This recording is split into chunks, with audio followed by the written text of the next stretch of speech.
Welcome to The Explainer, where we break down the big ideas in tech. Today we're digging into something pretty ambitious from Google, a plan to get developers building real production-ready AI agents, and fast. So let's start with a pretty wild question.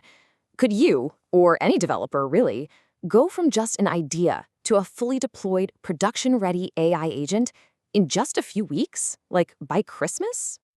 Well, Google is basically saying yes, absolutely. They've put together this whole roadmap they're calling the Advent of Agents, and it's designed to take you from zero to hero. So, okay, let's see what this is all about. The whole idea is pretty clever, actually.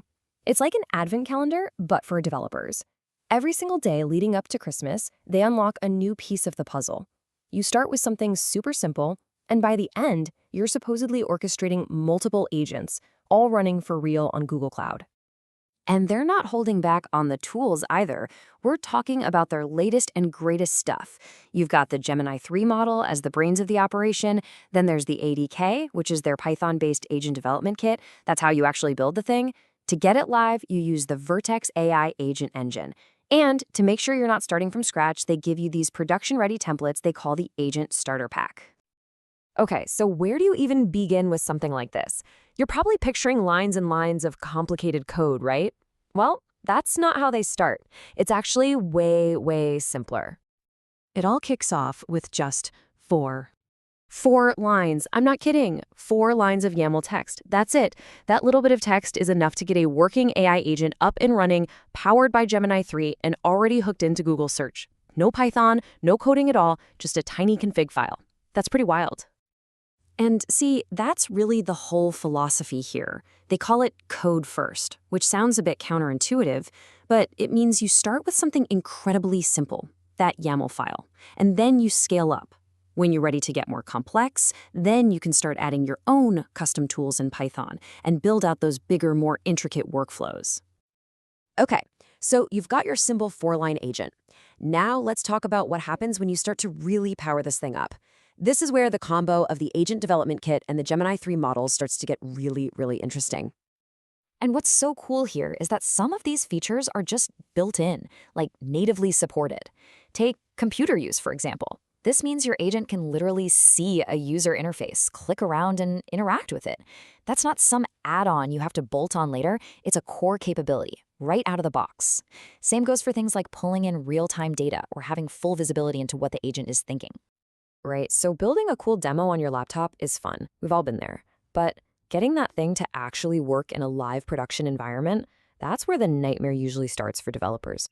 This is where the agent engine comes in, and it's designed to fix that exact problem, what they call the deployment gap. You know, all those frustrating errors you get when you try to move your code, like pickle errors or serialization nightmares. The agent engine gets around all that with something called source space deployment. And here's the kicker. What runs on your local machine is exactly what runs in production. Period.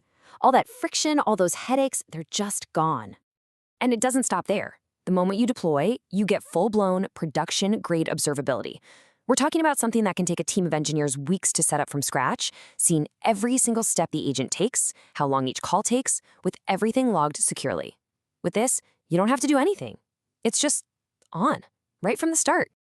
Okay, this all leads up to what I think is the most exciting leap forward in this whole first week. It's a real paradigm shift in what we even think an agent is. I mean, listen to this. We're not talking about agents that just spit out a few lines of code for you to copy and paste. No.